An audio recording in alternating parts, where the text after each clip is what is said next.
What's up, Wizards? It's time for Rule Zero, the show that helps you prepare for the best game of Commander. I'm Shawn. It is our hope that through our decades of experience playing EDH, cultivating a great playgroup, tons of great decks, and also trying a lot of outside-the-box variants and homebrew rules, that we can pass that golden knowledge on to you. This week, we're covering one of the most infamous characters in all of Dungeons & Dragons, but one that was brought to life, or brought to unlife rather, in Magic the Gathering and the Adventures in the Forgotten Realms set. We're covering none other than Acererak, also known as the Devourer, the Lord of Unlife, Acererak of the Scarlet Robes. Yes, this is a deadly lich that resides in a horrific tomb that was created by the initial or original creator of D&D, Gary Gygax, in 1975 for a convention that happened called Origins 1.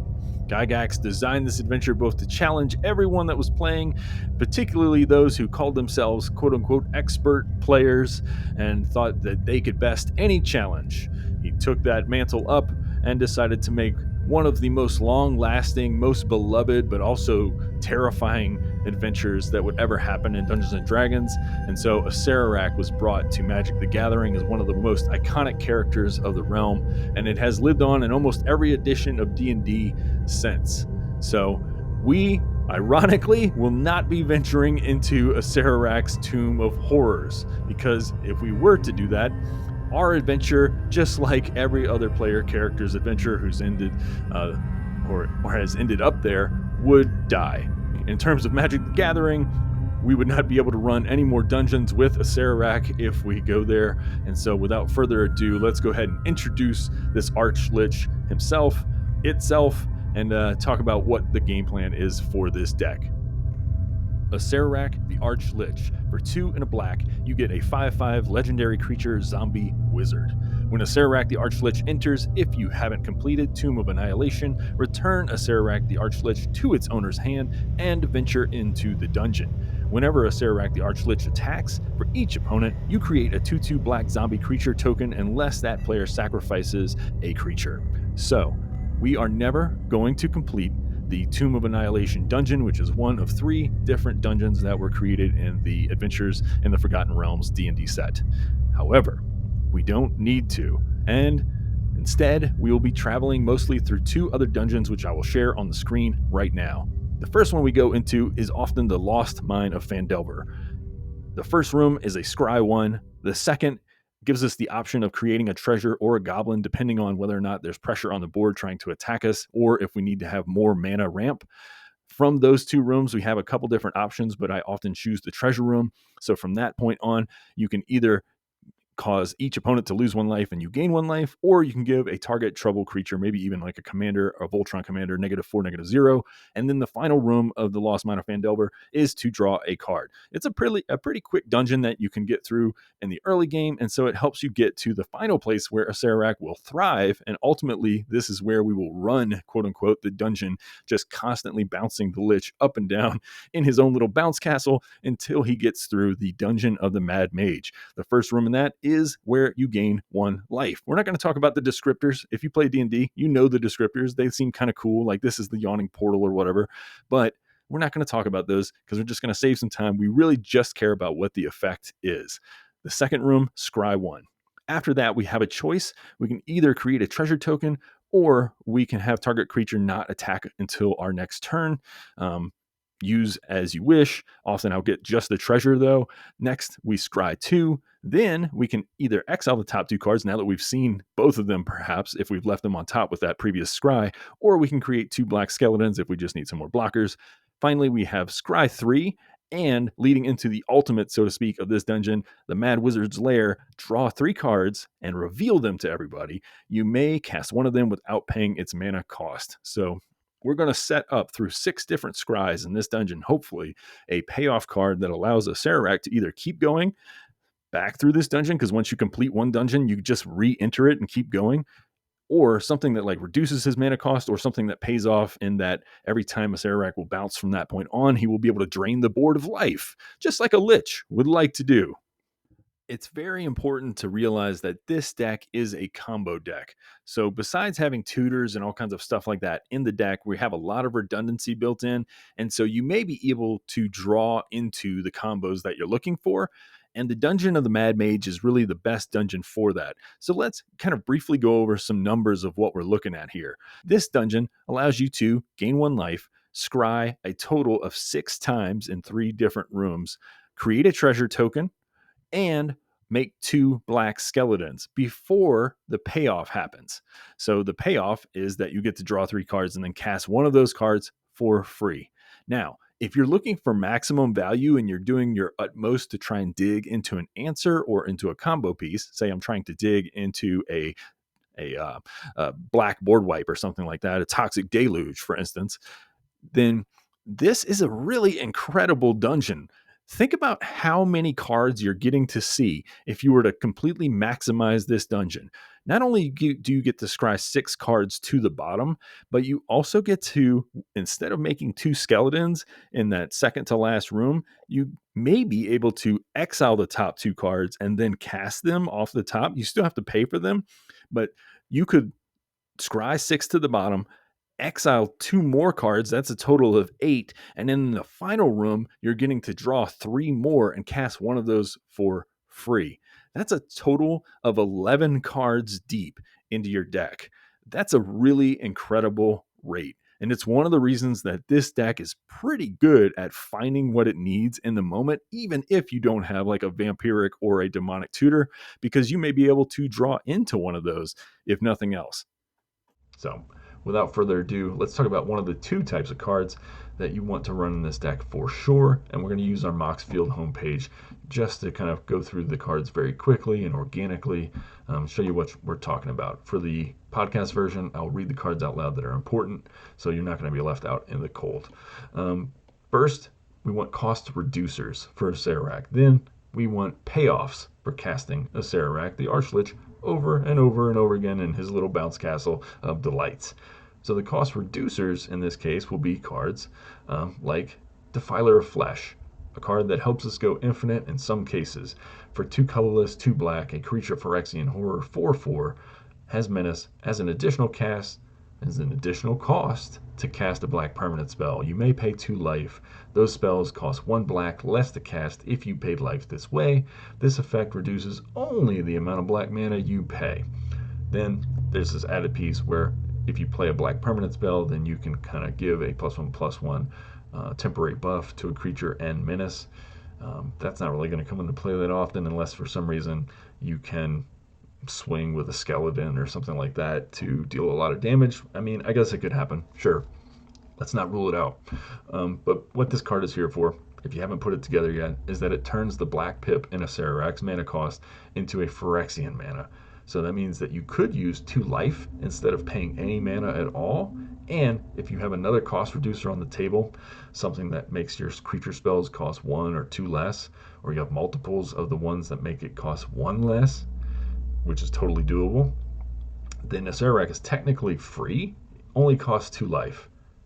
With the Aetherflux Reservoir, which is a card we'll show, which is one of your key win cons in the whole deck, and something that you don't need to have, but it's good to have. It's an easy way to win.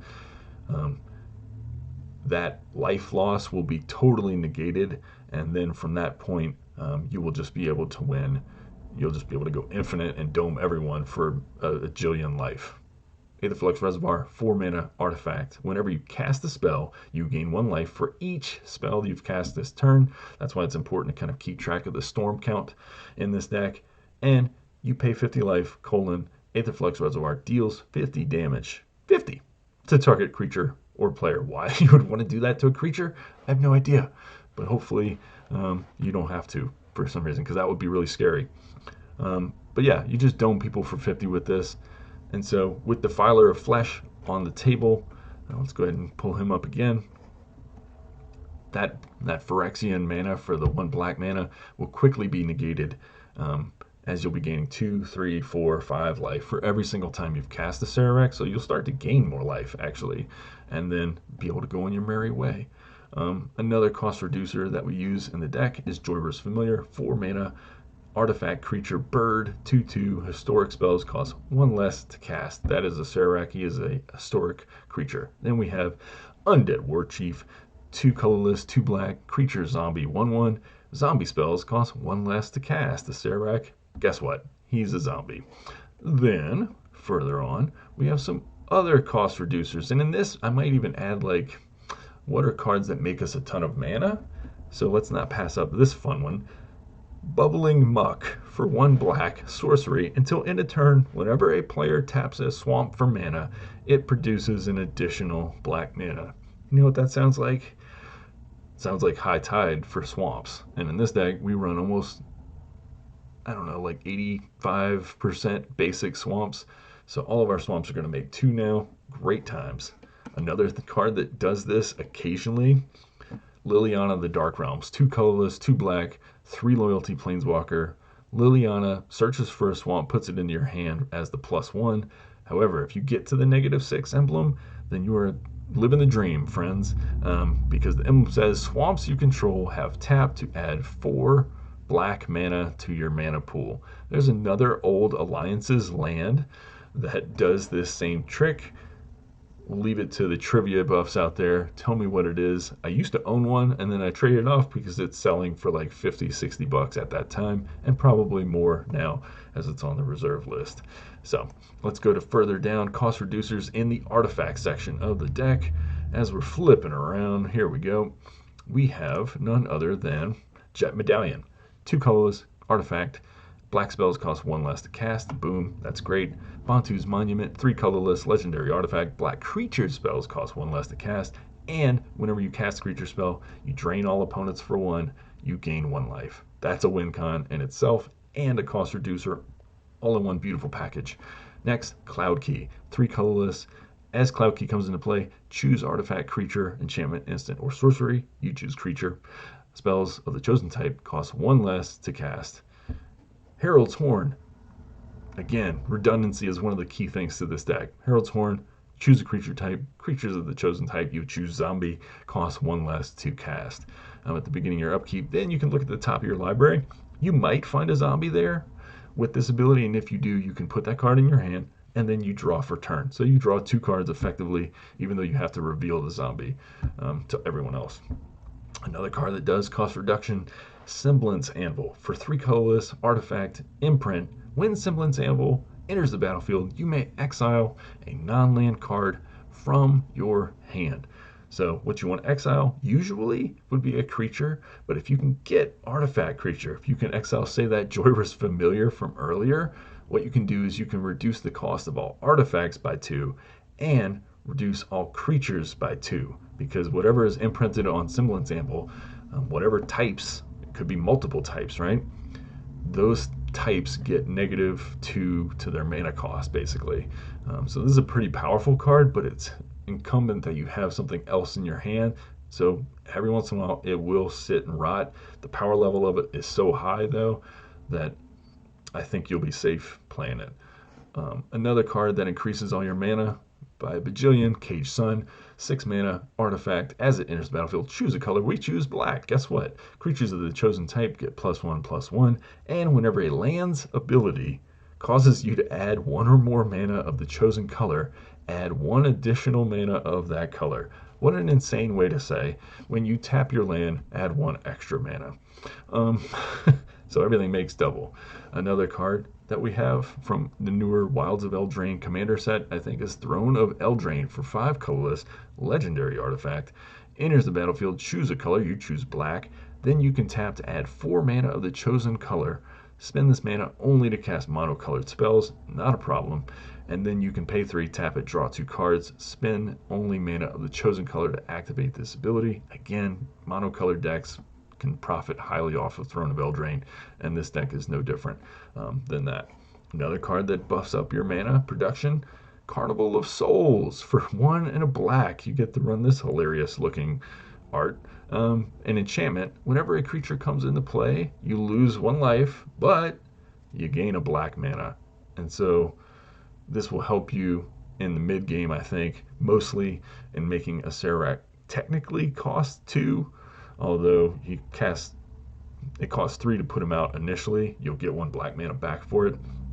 Again, you're losing life while you're doing this, but life is a resource for a lich, or unlife, I guess. And then another card that reduces cost, Heartless Summoning. 1 and a black, enchantment. Creature spells you cast cost 2 less to cast. Creatures you control get -1, -1. That doesn't matter much. The only time this will matter is when you have skeletons on the board. They would die automatically. And the dungeon that we talked about that you go through has skeletons, so that may impact you a little bit. But either way, it makes Acererak 1 mana to cost to cast, and that is what the deck's trying to do. Now, how do we pay off? We talked about Aetherflux Reservoir already. That is the ultimate payoff, I think, in the deck. However, there are other ways to drain people. We also talked about Bantu's Monument. It drains all opponents for 1. You gain a life. In addition to that, because we got to have redundancy in this effect as well, we also want to, we can use, if there's creatures on the board, Noxious Ghoul for 3, 2 black, a zombie, 3/3. Whenever Noxious Ghoul or another zombie enters the play, all non-zombie creatures get -1, -1 until end of turn. So, not a bad payoff as far as like when Acererak bounces in and out, you will give all non-zombies -1, -1 equal to the number of times that he does that. So that's a way to win, or at least to clear the whole board so you can keep doing your shenanigans. Now, a way to drain everybody would be Cabal Paladin, 3 and a black, creature human knight, 4/2. Whenever you cast a historic spell, Cabal Paladin deals 2 damage to each opponent. That's a really quick way to knock people out of the game. Similar to that spell, we have Ayara, First of Locthwain, 3 black, 2/3 elf noble legendary creature. Whenever Ayara or another black creature enters the battlefield under your control, each opponent loses 1 life and you gain 1 life. Then a secondary ability of like tap, sack another black creature to draw a card. Turns out skeletons are black, so the dungeon of the Mad Mage that you'll be constantly going through, Ayara will be able to sack one of those to draw you an extra card. Diregraph Colossus is another payoff. 2 colorless, 1 black, zombie giant, 2/2. Enters the battlefield with a +1/+1 counter for each zombie in your graveyard. Doesn't matter too much. What matters is when you cast the Acererak, because when you cast the zombie spell is what it reads, but in our world here we're talking about only casting 1 zombie. When you cast a zombie, put a 2/2 black zombie token onto the battlefield tapped. It amasses a massive army very quickly, and you might be able to swing out for victory the following turn. So how do we search for these things? One, we do a lot of card draw. So we're going to go ahead and use this really sweet oldie but goodie Dimir Houseguard, a 3 and a black creature skeleton, 2/3 with fear. Sacrifice a creature, regenerate it. That's not what's important. What this card is called Transmute. Transmute for 1 and 2 black. And what that allows you to do is allows you to search for a card equal to its casting cost, which is 4. So there's a lot of cards in here, so many redundant 4 mana cards that are key to this deck working. So you can transmute, which allows you to tutor for any one of them. So Cabal Paladin, Defiler of Flesh, Undead War Chief, Panharmonicon, Aetherflux Reservoir, The One Ring, Sheoldred the Apocalypse. There's so many 4 mana targets in this deck. This is a funny, great tutor that you can use just for some redundancy, or if you don't want to use a skeleton to tutor for something, go ahead and use the oldie but goodie Demonic Tutor, or also Vampiric Tutor is a card I run in here as well.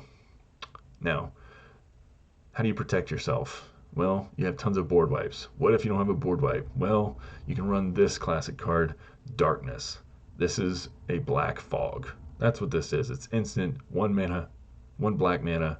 Creatures attack and block as normal, but none deal any damage. All attacking creatures are still tapped. Play anytime before attack damage is assigned. That's the old Legends wording. It's hilarious. I just thought I would read it out, but for listeners, I apologize. It is just 1 black mana for a black fog. It's an expensive card. It's up to like $12 now, but I think you should get a copy. I think it's worth it. I think they reprinted one in the most recent Warhammer decks, so it should be a little cheaper there. That'll be nice. Another surprise card, which has been reprinted, thankfully, because it used to be very expensive. Imp's Mischief, 1 and a black, instant speed. Change the target of target spell with a single target. You lose life equal to that spell's converted mana cost. This is a way to prevent, say, somebody from exiling Acererak or exiling one of your key artifacts. or maybe even hitting you with something like a Torment of Hailfire, which you don't want. So just a like a O-ish handle on the car that you're driving to make sure that you don't die last second. And speaking of, let's go on down to Stunning Reversal for 3 and a black instant. The next time you would lose the game this turn, instead draw 7 cards and your life total becomes 1. Exile Stunning Reversal. This deck is the perfect deck for this card. I don't know if you've ever played this card or seen it played, but it often rots in hands. It doesn't really do what you think it would do, but Acererak is special in that way because I think in this deck, what you're really trying to do is just get to the next turn, and all you need sometimes is just like one payoff card. So this does 2 things for you. It gets you to the next turn and it draws you 7 brand new cards. Fantastic. It will save you, and hopefully you will win on the very next turn. In a creature deck or something, this card is not very good because you're trying to just, attack people, do normal stuff. But in a combo deck, 1 turn is sometimes all you need. So I hope that you've enjoyed watching, some of the videos so far. But what we're going to do now is we're going to go ahead and show you some of the arena highlights. And see you on the flip-flop.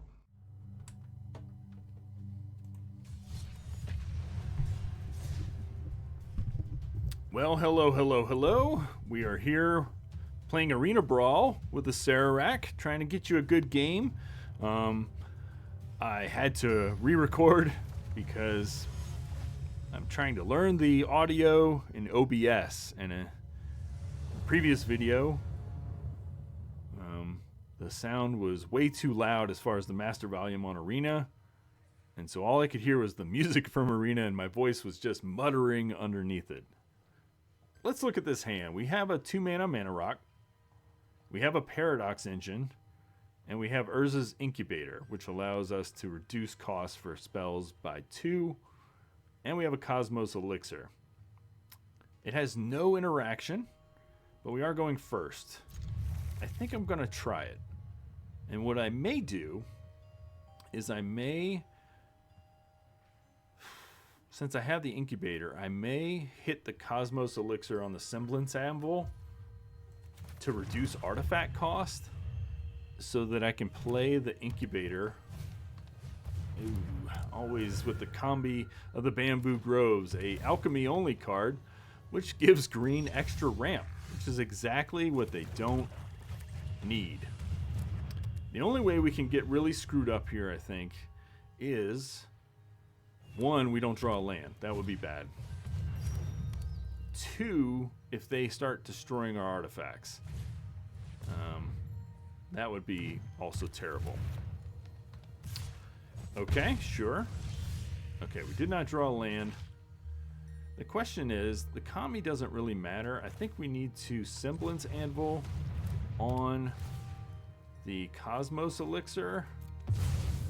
And we really want to draw a land next turn, because if we do, we will get to Panharmonicon, Urza's Incubator, and also... okay. So we'll get to Panharmonicon here. Yep. Urza's Incubator. I'm going to go ahead and make our Acererak cost 2 less. Now we'll play this, and we'll go ahead and draw this back to hand. All right, we are set to party. As soon as we draw an extra swamp, hopefully, they are going to get to go off with their Omnath, Locus of the Royal, though. It only costs them 3 mana. They're going to use the fetch land there to draw some cards. They have another fetch. This deck runs 1,000 million fetches. They're going to get more lands. So they're going to pump up their Omnath to insane proportions. Luckily, they can't draw cards off of it yet because they haven't hit 8 lands. However, we have struck the gold mine. The gold mine being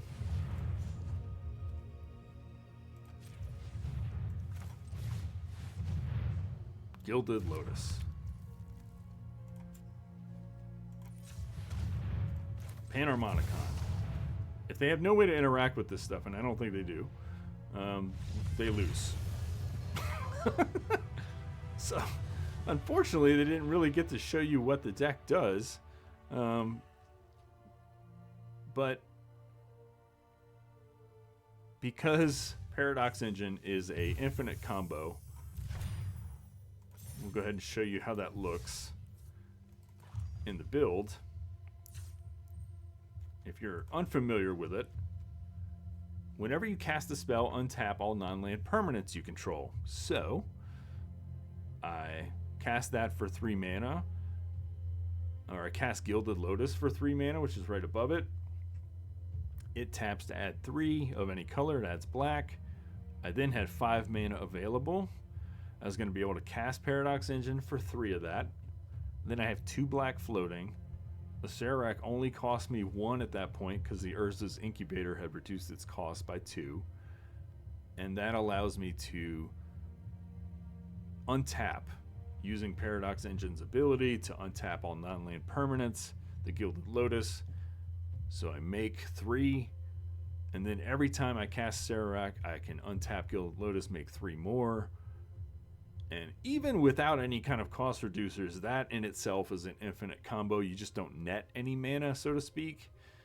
But with the cost reduction, I'm starting to net black mana every time I do that. He only costs 1. I gain 2 every time I untap the Gilded Lotus, and it just floats. And then what I can do is, as you see, the path, the dungeon, the Mad Mage, is I gain 1 life, I scry 1, I look for things to kill with at that point.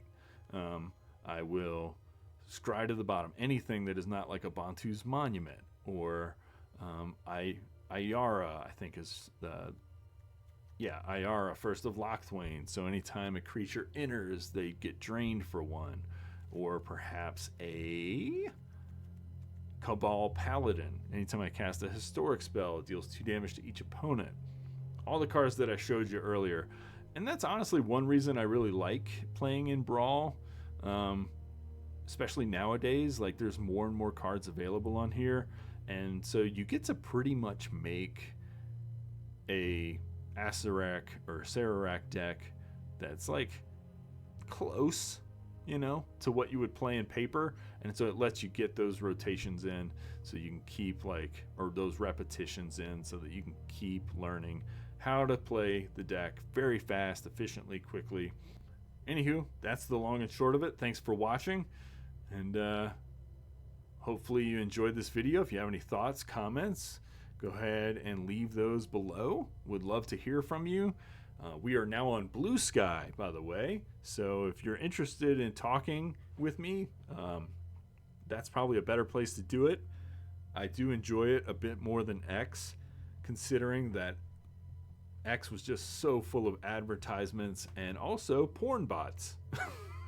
Like half of my followers, if not more, were all just random bots with very randomly generated names that would pop up and be like, click on profile for pics or whatever. And it was just annoying. I've had such a better time at Blue Sky for the purposes of Magic the Gathering and just sharing thoughts and joy with others. So find me there. All right. See you on the flip-flop.